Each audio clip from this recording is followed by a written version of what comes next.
That's awesome. Okay. And we didn't say who was going to do a shout out from our group, Sarah, Chloe, Hunter, or Marin. Anybody want to volunteer? I did put highlights on a flip chart. Anyone want to volunteer? I'd say that it should not be me. Raise a hand. Perfect. Not me? Who's it going to be? I think Chloe had some really excellent points. So Is the board even close enough that it's legible to you guys? Not really, so it doesn't matter? Okay. We're gonna record it. Okay, so here's how this is going to work. And the brilliance of other perspectives, as I'm trying to figure out how do we help our Zoomers see the board and hear the board, Warren said, how about we just record it? Huh, brilliant. So from here until noon will be recorded. And we will take all of these notes and get them to a person. I'm not sure who that is yet. That way we can take all of the ideas, compile them into one document, and then distribute information. Okay, so we all have all of the stuff. Part of what we want to do in the next, see, this is how time just gets eaten away. Each group will have 3 to 5 minutes. Hard stop, 5 minutes, okay? Try to stay within that 3-minute mark. And we will hear from each of the groups. Here's the essence of the conversation because we've captured all of it. Here's the essence of the conversation. And then we will shift into a business council board meeting debrief. Here's what we heard. Here's the aha moments that we had from this conversation this morning. And I think that a really important facet of this, because I know all of us are thinking, but there's so much more, there's so much more, there's so much more. Yes, this is the initial phase of the conversation. This is just us starting to have the conversation. And to Kim's point, when she kicked it off, this is the start of an ongoing conversation. So it's not like, here's what we talked about, now we're gonna write it down, put it in the book, put it on a shelf and ignore it for the next 5 years. It's here's where we start, okay? So the fact that you want to have additional conversations is a really good thing. And now we can connect with each other and continue to have those conversations. So let's start with healthcare. So who is our representative for healthcare? Okay. The essence of your conversation. Okay. So, and you might tell Zoom folks and these folks who you are. Hi, Zoom folks. I'm Ambria. I was about to say I'm Amy. I'm Ambria, and I'm going to give y'all a little bit about what we talked about within the healthcare breakout. So our largest question that we began with was, how do we keep Wyoming residents healthy? Our secondary question was, how do we create access to care? And our third question was, how do we make it affordable? And so while initially we thought in these terms, we realized and remembered that when it comes to the healthcare of individuals, it's so much more than just treating a person's body and their individual ailments. You have to consider the families they come from. You have to consider who they are as a person connected to a larger culture. And when you take this comprehensive approach to an individual's health, you realize that it's impossible to shift one person's health without creating some really instrumental shifts within the community at large.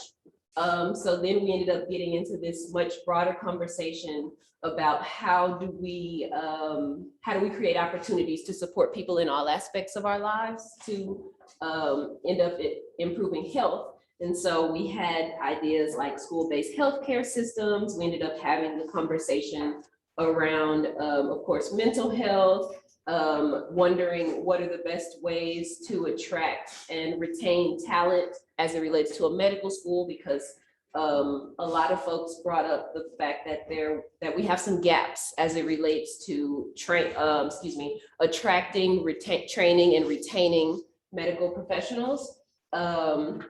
Just kind of looking at what opportunities we had to get that done here in Wyoming. Then we, of course, talked about how that relates to internet accessibility, telehealth, providers, opportunities for mentorship and community. So those providers and people that we attract here have access to people who they feel connect to their cultural elements. So again, they would like to stay when they're here. We talked about how larger things like medical licensing, and income can affect what providers are able to practice where. We discussed kind of some solutions to take away some of the pressures that our health care professionals face, particularly doctors, because they're really tasked with so many different things. So we discussed the potential for community health workers, and again, being aware that that saying things like low income or at risk or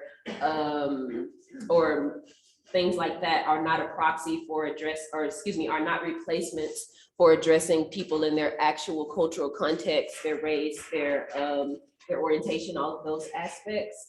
We talked about, of course, a lot of these things have to be funded. Something that came up is an infrastructure bank. John had some really great examples of what other places are doing that maybe we can look into to kind of look into those funding options. We talked about, we also talked about how mental health impacts these areas of healthcare and how there is an even distribution of suicide across the state, and how we need to invest not only in opportunities to kind of support people so they don't find themselves within that position, but also making sure that individuals who have terminal conditions have facility support to make sure that they're treated as and affirmed as humans during that life transition, as opposed to being kept alive only to continue to experience being underserved.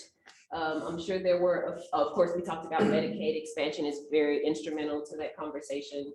I was, for the sake of some liking and others not in the space, I talked about how it's really important. I think the legalization of marijuana could potentially address a few of these areas. That's my own bias, not representing my group at all. And yes, did I forget anything, y'all, that group members that y'all wanted to bring up? Cool. Thank you, ma'am.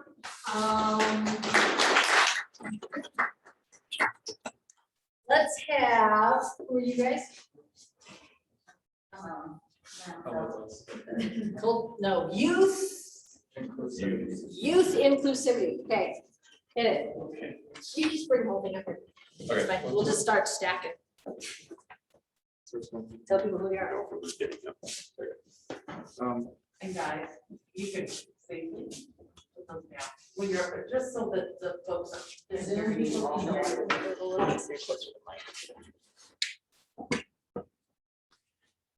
All right, so I'm Mason Napier. I'm Bryce Saber. And we discussed youth inclusivity, because we are youth. So what we kind of talked about was kind of starting from the back of it and what we initially ended up to, because we kind of initially we threw out a bunch of ideas, and Tyler helped us kind of zero down what we wanted to focus on. So Okay, so we've got okay, let me see here.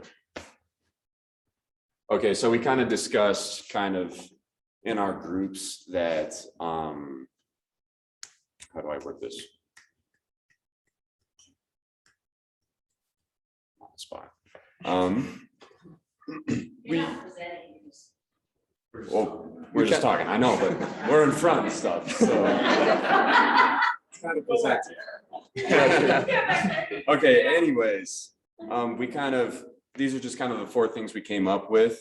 We kind of figured one of the biggest things to get youth involved in the local government is to kind of incorporate some of the opportunities that we've kind of gotten through youth council, and interact and incorporate them in an actual class available to all students.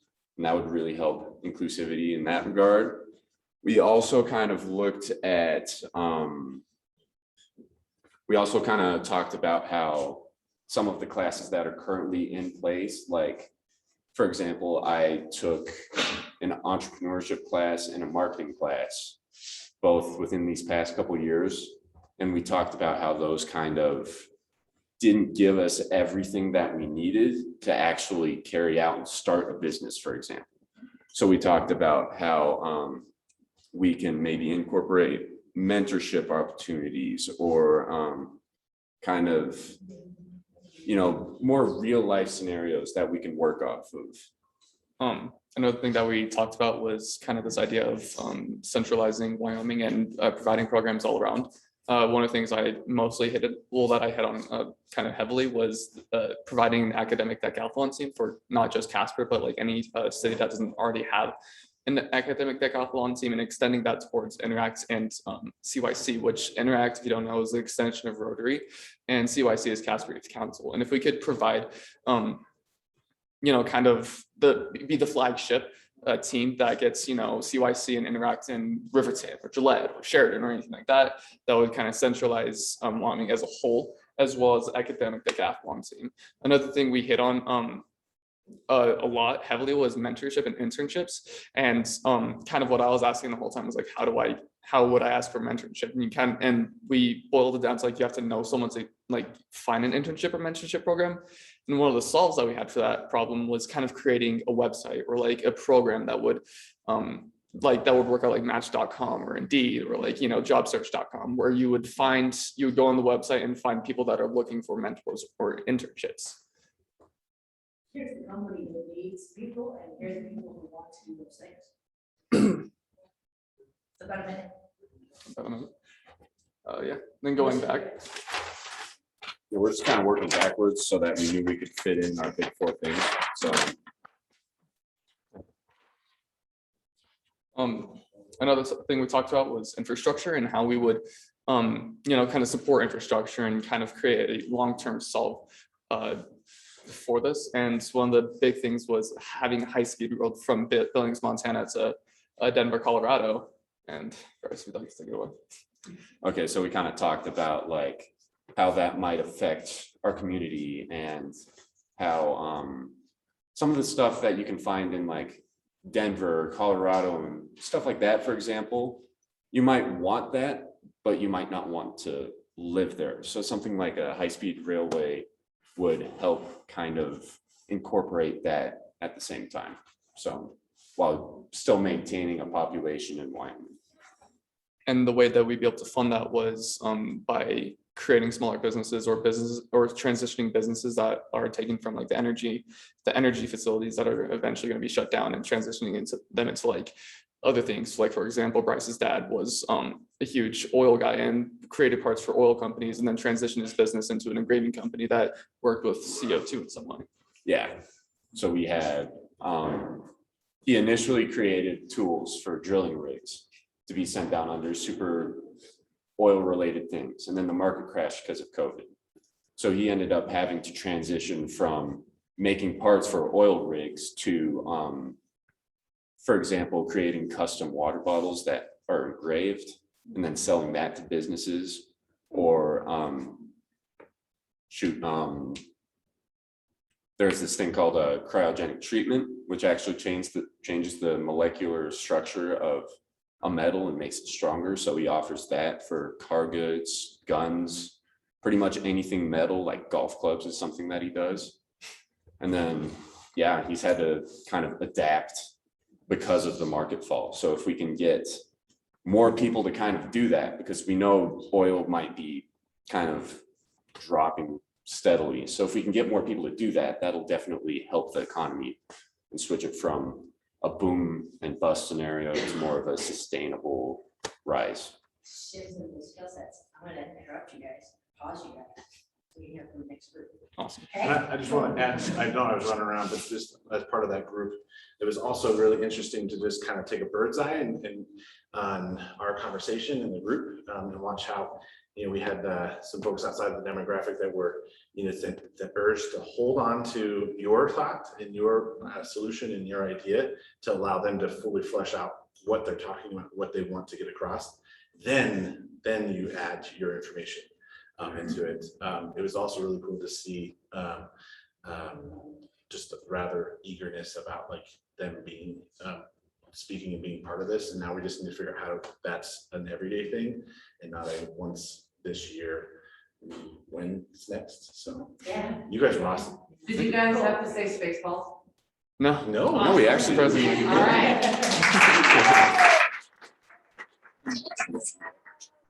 Thank you, guys. Let's have one of, who was in the back closed off? Amanda, Mariah. Workforce.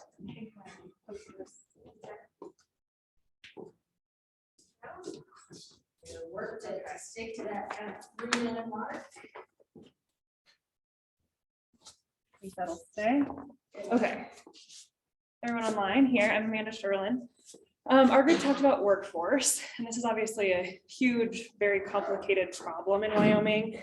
And one of the things that we talked about was the issue that it's kind of a chicken and an egg situation, that businesses can't come here because there's not workforce, but workforce can't live here because there's not jobs.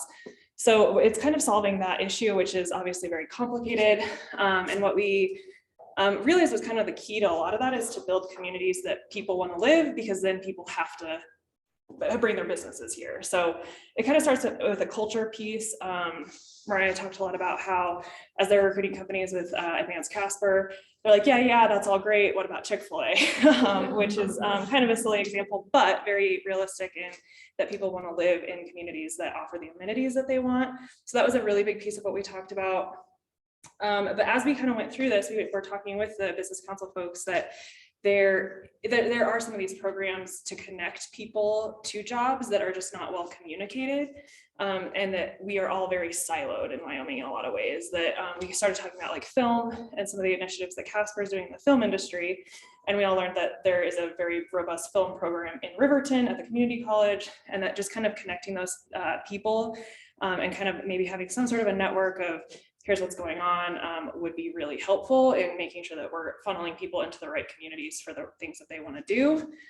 What else did we talk about? We've talked about how employers have a lot of success when they really tailor their job searches to knowing exactly who they're looking for. Obviously that's not for everybody, but we know that when we do that, it's really helpful. So some of those things are, again, connecting the right people. What else here? So we talked about some of the struggle and like scarcity mindsets between UW, the in-person university versus online, and then some of the community college programs, and how just because some more like those community colleges may want to grow and offer more programs, that shouldn't in theory take away from the university. So there's a lot of opportunity there, I think, to take trades more seriously and build out some of those local programs so people don't have to go to Laramie. Because Laramie sometimes can be a funnel to Colorado or other communities because of the pull from there and how people are recruiting there. Yes, okay, so then also talked about the how Wyoming kind of tries to be everyone to everyone and everything to everyone sometimes, and how when we do kind of double down in areas that that we can really thrive, it does help. And of course, affordable housing is a big piece of this. We didn't come up with any solutions there, but we did talk about that, especially in some communities, either affordable houses to buy or safe and affordable housing to rent is really difficult. So if you're not ready to buy, which is a lot of us in this demographic, even rental properties are really tough. So not a ton of solutions, but a lot of good conversation. So did I miss anything, group? Yeah.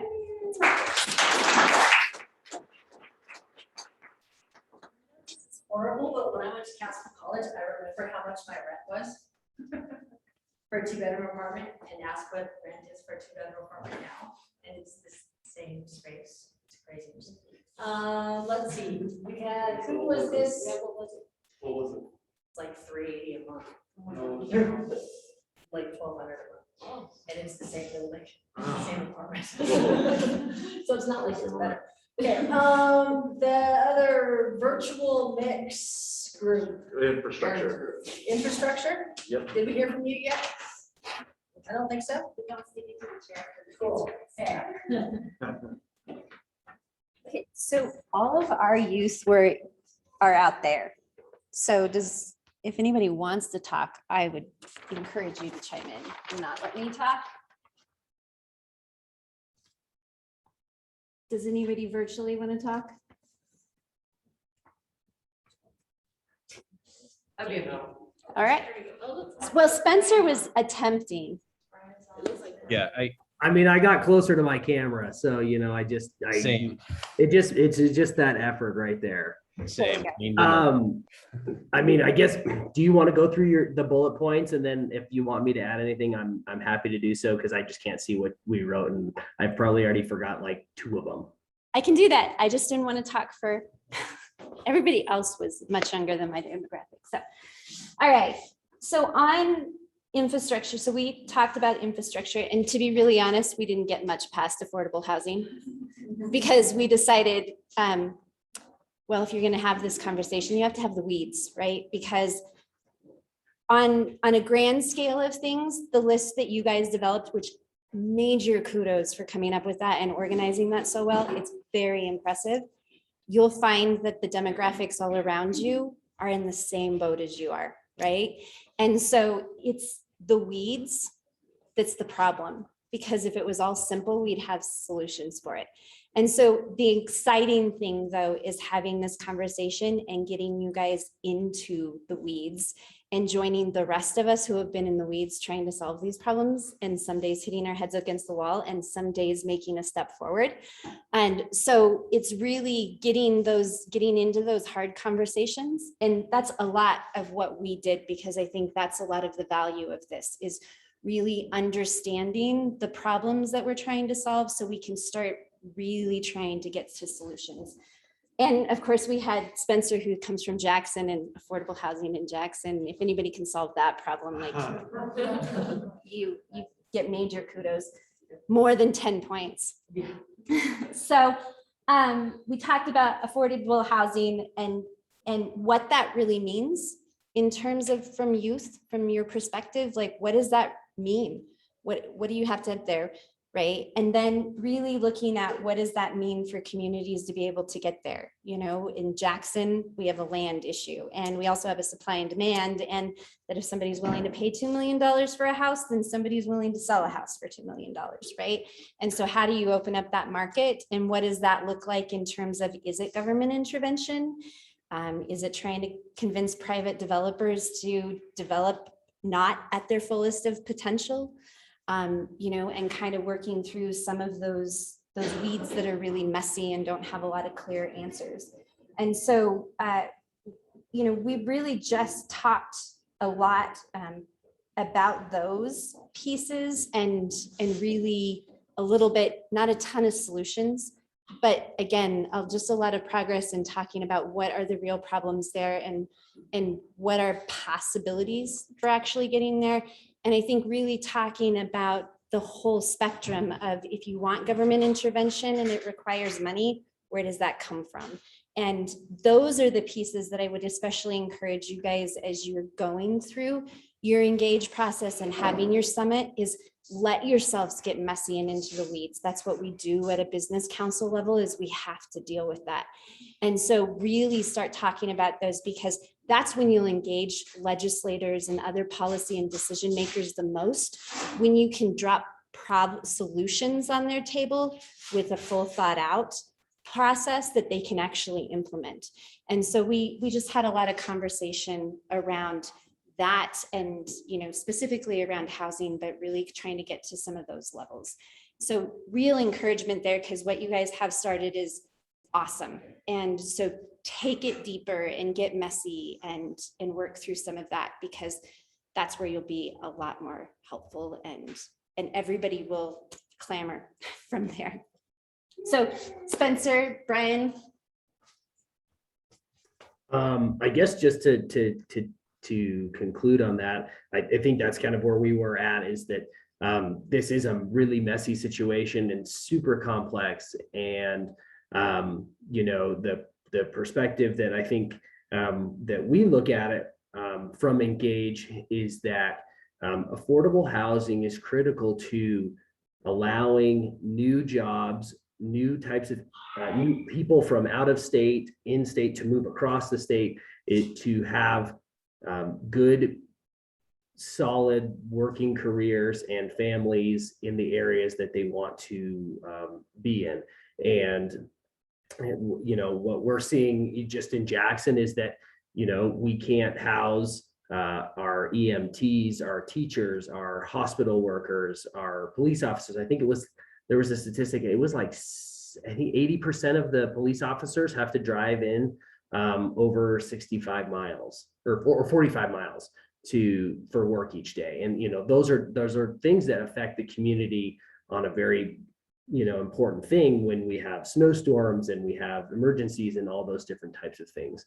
And that it is a messy situation that probably requires not a purely capitalistic investment from somebody, and it's not solely a government you know, takeover, and it's probably something that's in the middle, that you know, allowing the government to foster that environment that, you know, allow people to take the next step and really find those creative solutions is probably the way that we need to go. I would add that we did talk to some extent about incentive programs and things like that that could be utilized to urge a developer, you know, not a fully socialized situation here, but you know, not entirely free market either. To start encouraging some development at an attainable level so that people aren't spending, you know, more than 50% of their income on their housing. So there were a few solutions floating around, but I'm not sure that we ever came to a head on any of them or in full agreement on them. So That's a good thing. Yeah, just starting to have the conversation. Yeah, we don't have to have all of the answers today. Amber, Kim, Drew, we haven't heard from you guys, right? Do we have any other ones? One more? Okay. So we were culture, mostly virtual. Kim and Amber and I were here. And this is, I mean, we had a really robust and great conversation. This is truly just a few of the high points, but I'm going to turn it over to Hunter to share our conversation. Hi, everyone. So basically, thank you, Amy, for introducing. And we had a really robust conversation about really struggling to define what is Wyoming's culture. Is it the environment? Is it the people? Is it the animals? And so really getting over this theoretical idea of like, who are we trying to reach? Like, what is Wyoming's culture? And I spoke a little bit about when I was working with Engage to edit some of these documents, we struggled with that because basically it's everything in between. It's art, it's tourism, it's environment. And so we were trying to really define what that looks at. And it's a really complex conversation. And so I don't know, Amy, is that the what can we do page? This is the overview, the culture, you know, talking about okay, how we message and some of that. Yeah. And so I think we're in a place where we can really start to discuss the messaging around Wyoming's culture.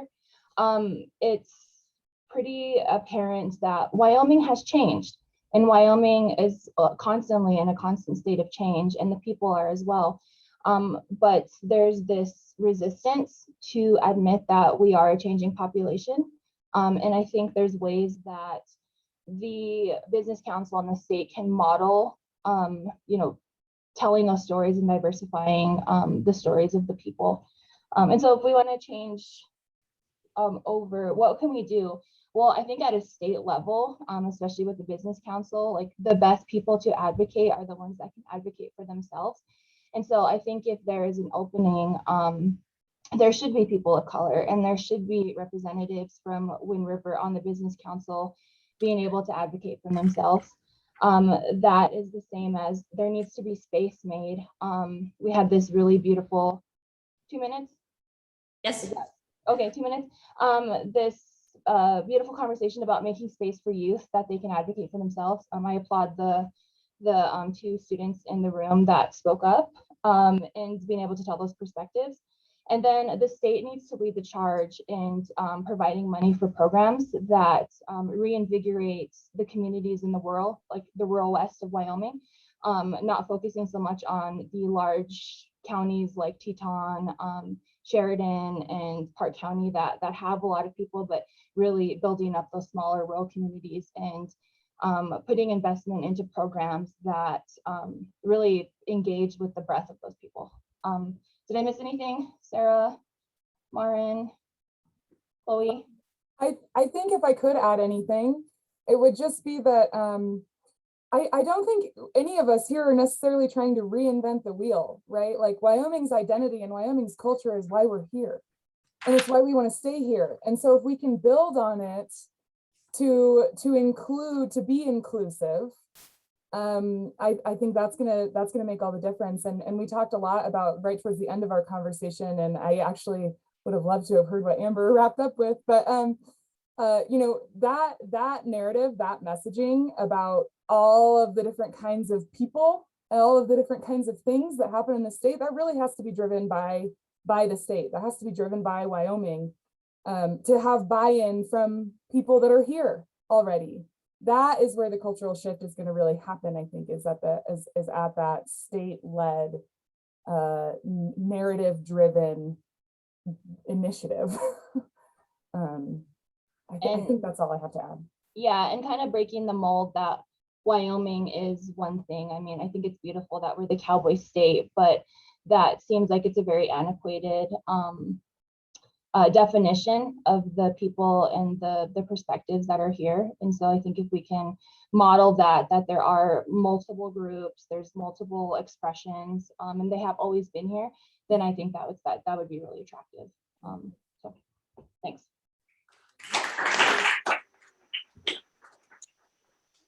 Thank you. Okay, one more group. You have 19 seconds. That's okay. We'll give you 3 minutes of our discussion. Okay, thank you very much. Right, we were the other culture group. I think it's fitting that there were two because it's a huge question. We got caught in a lot of the weeds, but a different kind of weeds about similar questions. What even is Wyoming's culture? And where we landed on that is, well, who the hell knows? It's wildly contradictory because you've got the state level culture and perceptions of what happens in the legislature and that kind of thing, but then these very, very different localized cultures. How do you, so that's its own diversity. There's the diversity of small communities. There's the diversity of communities within communities. How do you link those? How do you actually create a healthy Wyoming identity by bridging those gaps and linking between these various sub-communities? So we came up with a few fairly, well, en route to concrete thoughts related to that. One of them is that money and concrete mechanisms are critical for building culture. Another is that inclusivity is a stated value of organizations like the Wyoming Business Council or the Wyoming Community Foundation. It's my gang. A part of grant applications, reserved seats at the table always. And I think that's important, not because, you know, we'll get hand wringing about affirmative action and that sort of thing, but that's nonsense. Clearly, the reason we need seats at the table for young people is because young people are here. The reason we need seats at the table for Latinx and LGBTQ people is because we're literally here. You're not including us as, yeah, I mean, we often are token, but these people live here and Wyoming is diversifying and these sub-communities have these rich, important perspectives. What all of this boiled down to, these ideas of diverse communities, diverse approaches, lower C culture of different communities and demographics being fed into by uppercase C culture of arts and humanities and that sort of thing. What that all comes down to is something that everybody else has touched on, which is we have to make a livable state. And you do that through culture. So where I think we landed is that culture has to lead business. if you're advocating for, if we're charged today, and if the Wyoming Business Council is charged with this notion of building, you're not just building businesses, you're building communities. That's why you build businesses, presumably. If you're doing that without strong attention to culture in every possible sense, you're not meeting that obligation. You're not advocating, you're not helping build communities. You're going to be incapable of building businesses and communities without those cultures, because that's what makes them livable. And that's what makes the state able to form an identity that people want to live within. I tried to make that into one through argument. I'm not sure I did a great job. Anybody else from my group? Any additional thoughts? Cool, thanks.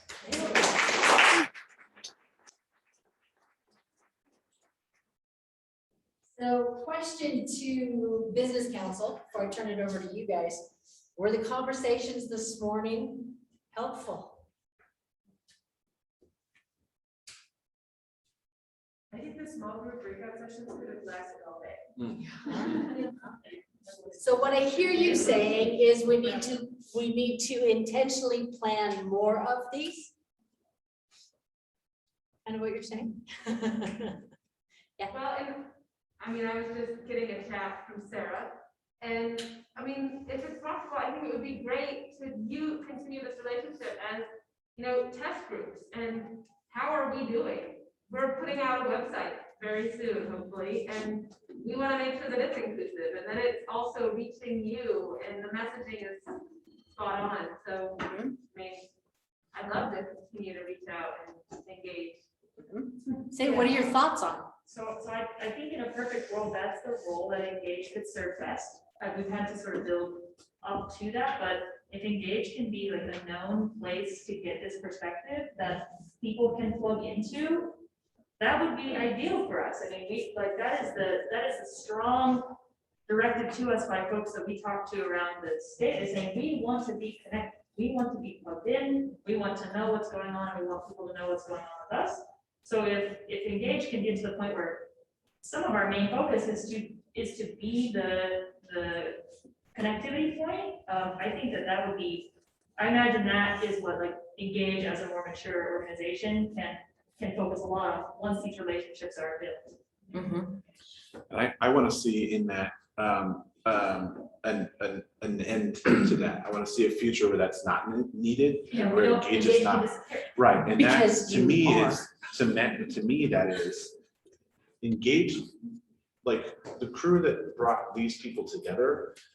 We tapped our networks, we tapped our resources to bring these folks here. We can help internalize and structuralize that in every organization. What is the word? Operationalize? Operationalize. Yeah, we into the ongoing, so that in this 20 year, everyone goes on 20 years. We don't need to exist because there are 16 to 35-year-olds in the process. There are those folks making those decisions on boards. But in the meantime, that's the role that we are most excited to help you with is bring that voice in, so that when you have your board meetings, which is the ongoing thing, when you're having your organizational thing, you're the ones that can flush out these ideas, because we don't have, this is our second or third hat that we're wearing. So this is good. It's a good thing. Super fast thought, and then I'm gonna turn it over to these guys. I echo what Amy and Sarah said, and I was in the workforce group, and it became very clear just a few minutes in that this was just a good coffee talk and needed to continue. And people aren't aware of programs like paid internships through workforce services. That seems like low-hanging fruit. So yeah, how do we connect that information better?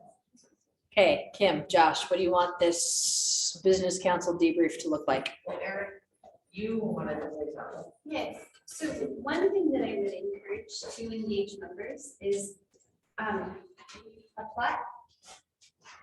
There's nothing preventing you now from going on the governor's website and applying to be on boards that are interested. There's nothing preventing you today from going to the governor and applying just like everybody else does to sit on the business council and give a point. So if those are things that are interested of you, don't wait. don't wait for somebody to come ask you. I mean, most of us sit here on the boards or, how individuals get on those boards. Sometimes they get asked, but sometimes they ask to be on them. And there's a process for that. So don't exclude yourself from that process. And and encourage your members to apply and to put it up there. And engage, don't hesitate to engage yourself, show up. Show up for those conversations, because a lot of it, to be really honest, even in a demographic of not 16 to 35, and I sat where you guys sat not too long ago, growing up and born and raised in Wyoming, and chose to stay here in the state and fight very similar fights that you guys are doing. And a lot of that is just taking those initiatives and doing it. And I applaud all of the efforts that you guys are doing because it is awesome, but just keep it up and just continue to engage yourself in those other processes, because that's what everybody's doing to get involved in there. And we will change that. I say me, anybody else that wants to jump on my train, please do. It's a long train and there's lots of space. We will continue to seek you out, because the reality of it is, you're not always going to end up on one of these just as you apply, but we will seek you out. We will set the tone for including you. Now you have to set your tone for what your message is and your voice. But I personally am committed. I mean, I told Amber, sister, we got to take the show on the road. I mean, if we have to go all the way around the state and wherever we need to go, this needs to be how we do things later and forever. I mean, it really does. So just to add to this, that's what we feel most excited about with the conversation with you and at this board level. I do want to just qualify a little bit that Engaged we are at the door. Our 16, 35-year-olds have applied. Again, as an example, Natalia Macker was denied a position. She's in our demographic, or shortly out there outside, just because of her political affiliation. So we have people applying. The Engaged Council for since its inception, I think, has pushed on boards and commissions. The Governor's Council.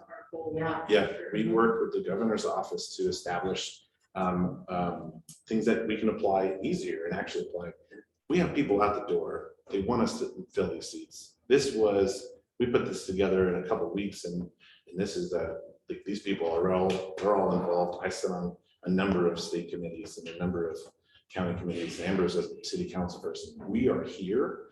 We are knocking on the door. Just figure out how to get us in. And I think that's what you all are doing in such a momentous way that no one's done yet. Is figuring out, like, we're sitting right here.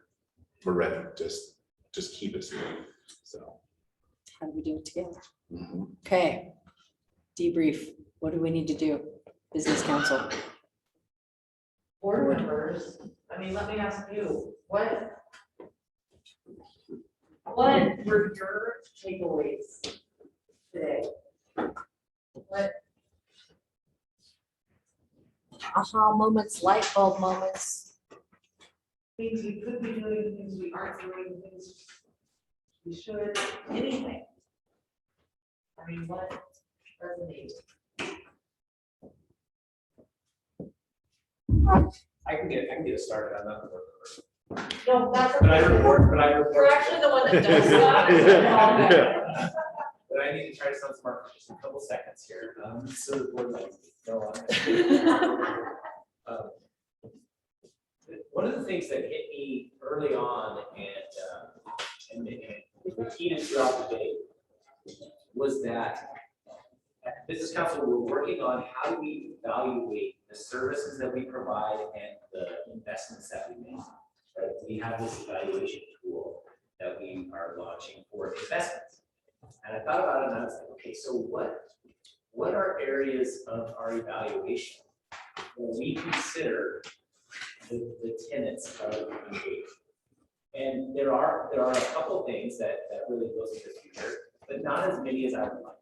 Right? And one thing we look at is how susceptible is a job to automation, which means will this job that was created today be around in 10 years? That's the future, right? But a lot of the other things that I've heard are not necessarily included in that. And so I don't want to present a solution. I just want to say this is perhaps a problem or solving is how do we integrate these questions into our decision making for services and investments. Right. And I think there are some ways to do it. I don't want to propose a solution without working with the team, but I think there are some ways to do it. Well, like a simple question, more important, is it sustainable? Does anybody want this job? Yeah. In general. Does it benefit our culture? Right? Does it actually add to our culture? Does it take away? Yes, yeah.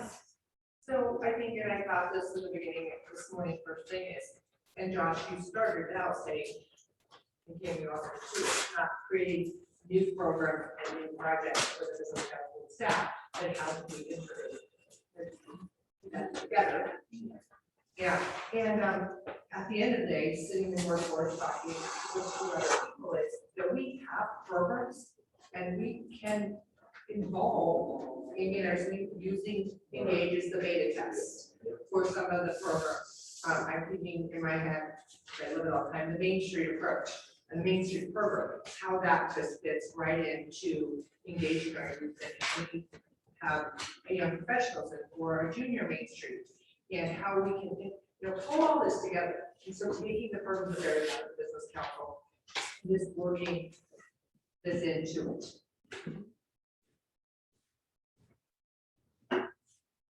That's something that I think that we're excited about is that you've talked both about intentional population specific investment and opportunity, and then infusing this into the broader system. And those are part of a journey that we can do, again, just like Engage, like hopefully maybe those population ones in a couple of years won't be needed anymore because they have been infused into other things. It's not about new, it's about in.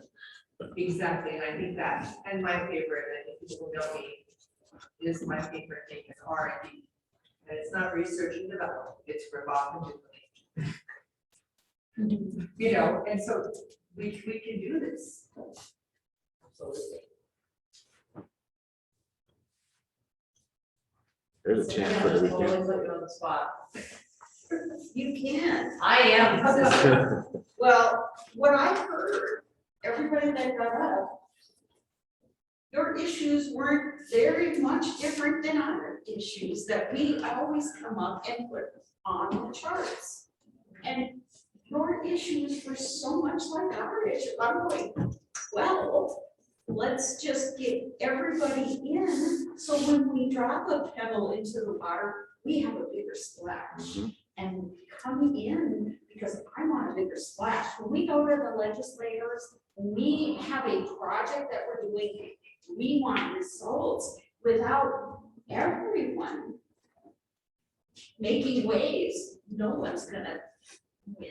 No one's gonna get what they want. So I was just shocked that everything that was up there, mostly the basics, were just what we talked about at the business council, what we talked about now, what we talked about in a lot of places. So I was encouraged that we're really on the same track, all of us. So it makes sense to work together. It just makes sense. So I'm handing out cards and saying, here, contact me. I'm retired. I can vote. I can be a pebble dropped into the water, one, but we need to work together. We'll be a rock. Absolutely. I think we need a cannonball. We'll take a cannonball. At least baseballs. One thing that I think about a lot, because there are about 100,000 reports from the state level, from community levels, and I've looked at a lot of them, and I listened to this conversation, and I follow the business council, the legislature, and I think we spin a lot of wheels on like what do we want to look like. But I actually think we have a consensus on about like 80% of it, and it's a matter of like executing that consensus now. And I think that we we get caught up in like the 20% of stuff, and maybe it's like, we don't have a consensus on something, and we don't necessarily need it, because like not every community has a consensus on a single thing, but generally speaking, what people who live in Wyoming want, we have a consensus. It's just a matter of pursuing it. And you've also talked about that we, not only do we have a consensus on what we want, we also have several levies that we've said, like, this might work, this might change it, but we hesitate to actually just pull it and just like try it. And if it doesn't work, fine, we tried it. That's like a legislative thing too. Fail fast. Yes, fail fast. And Ooh. instead of just talking, let's do, let's just test before you invest, but fail fast. And Maren said something in our group that I just can't let go of right now. I mean, it just keeps clicking in my mind. And when I asked her, what can we do? She had a really simple answer. Just make space for me. Make space for us in Wyoming. Not solve our issues, it wasn't anything, all we need to do is make space and let them fill the space for us. I don't know, I mean, it just seems really simple, make space.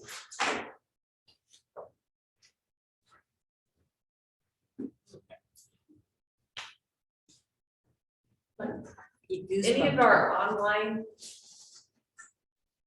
folks? Light bulbs, aha moments from today? I can share. I think I learned a lot, and then I think it's really easy just to get kind of caught up in our own perspectives on things. And I think we kind of tend to like talk to all the same people and that kind of thing. And I think it's really important to keep having these conversations so that we can make sure that we're thinking about things that we don't necessarily think about all the time. I think in the conversation that we had in the culture group, we were talking about Wyoming's identity, and it's so easy to think about Wyoming's identity as it in the specific perspective that you see it from. And Chloe's words were, we just need to make sure that we are acknowledging the existence of other narratives. And I think we just need to make sure that's in the forefront, because we think about that, all of these like tactical things and programmatic things all the time, and it's easy for that to get lost, I think. And if I could just piggyback on what Sarah just said, having young people at the table, and I can't remember who in the room said it, having young people at the table, having LGBTQ people at the table, having, racial and ethnic minorities at the table, that should not be revolutionary, right? We're here, so we should be there. And it really is that simple. It doesn't have to be partisan. It doesn't have to be anything other than having the people in the state at the table. I think it's what's revolutionary is what comes after that's the commonplace. When those people are at the table, that's when revolutionary things happen. We struggle for a move forward because we don't have them there. The splash is monumentous, or when all those voices are at the table. And I think with just one note for me, correct me if I'm wrong for engaged folks, but I feel like right now we are all on the upside of this wave that we are excited about. We feel like today energized and like made this possible. It's what comes after that is whether or not that pond splashes, or if it's just a little ripple. And talking with leadership at your space, like that's been the thing that we've talked about throughout, is something has to come after. Okay. Guys, thank you all so much for your time, your thoughts, just your presence in general.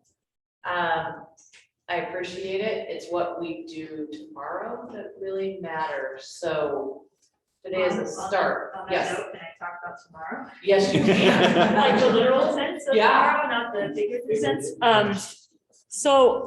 Thank you, Business Council staff and board and leadership for being here.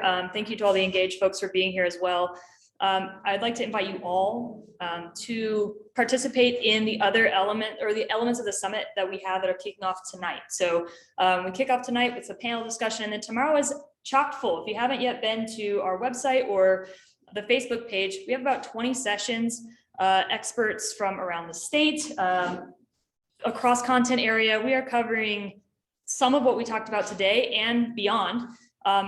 We're hosting it here all day tomorrow. It's free. And also everything will be online as well. So if you're headed back home and you want to check out the schedule and drop in for a session or two tomorrow, we would absolutely love to have any of you attend that. And then for those of you who are here in town, tomorrow night is Engage Fest. And this is sort of hopefully a showcase of this idea that young people are here and they're already doing amazing things, right? They're already starting businesses. They're already running organizations. They're starting families. They're doing all this stuff that's making our communities better and more interesting. So like, let's just enjoy that. Let's not, we don't have to nitpick it to death, right? Like, let's enjoy the fruits of the labors that have already taken place. And so we've got Engage Age performers. We've got 3 food trucks, all owned by Engage Age folks from around the state. We've got some organizations that'll be exhibiting, whose executive directors are from the Engage demographic. So it's really just meant to be a community party, like no real formal, we don't have games, we don't have an agenda. It's just meant to enjoy what it means to have an involved young population around the state. So you're all welcome to that. It's all ages. You bring kids, bring, whatever you'd like to do, but please check out the schedule. We would welcome heartily your participation in any of the summit activities that we have over the next 2 days. So thank you very much. Yes. Are any of the sessions tomorrow going to be recorded? We can't. Yes. This is also, I'll ask like how the virtual piece went. This is our first time using as much virtual. We have 20 sessions on Saturday over 5 different rooms. So I'm hopeful that yes, we're going to click that Zoom record button, but some might be missed. But there's 20 sessions. I don't even know how many speakers, but they're some of the same folks you saw here and many more. So hopefully you can tune in on that if you can. I don't know if a viewer can record. If you can and you record it, holler at me so that I can get another recording. We'd be happy to follow up if we do capture any recordings. We could send them to Kim and you could distribute them to the board or any other information that may come from the summit. We do use it as information gathering. So if we have a report, be happy to forward that on to you if you aren't able to make it, but you'd just like to know more about how it went and what happened, be happy to send that your way. And I will take all of the group information that was gathered from each group and compile that into one document and send it to, probably the 4 or 5 of you, and then you can distribute from there. And I will be young professionals that we started about 10 years ago. And so I think what I'm going to do is I wanted to kind of pivot. And so I think I'm going to pivot them to your direction. Sure. So this is absolutely perfect because I was trying to figure out where I should wrap up. So That's critical. I mean, so much of what we hear is that the lack of connections, and this is why all of these conversations are so important. So if we can be better connected with you and you to us for whatever that might look like, we'd be happy to connect with those folks. perfect, thank you. Yeah, thank you. Be sure everybody to grab a sack lunch before you leave. Take it with you and do wherever you're eating lunch. Please help yourselves to a sandwich. So. Thank you. Question, since some of you guys are from other communities and things like that, how's your multicultural situation? I know Huntsville says that awesome and I love that. But are there other things that are part of your guys' communities multiculturally? and something to consider, since they're not. Sure. That's, Are you hoping to tie them all together, Mariah, or just having access and giving them access to Engage and then giving them access to the Wyoming Business Council? Is that big idea? Go ahead. Well, I was just gonna say, how connected to the university are you from their social efforts? Are you So, connected there? yes, to some extent, but like even if it's independent of the university, those sort of things, just people who are like, just wanting to connect with like-minded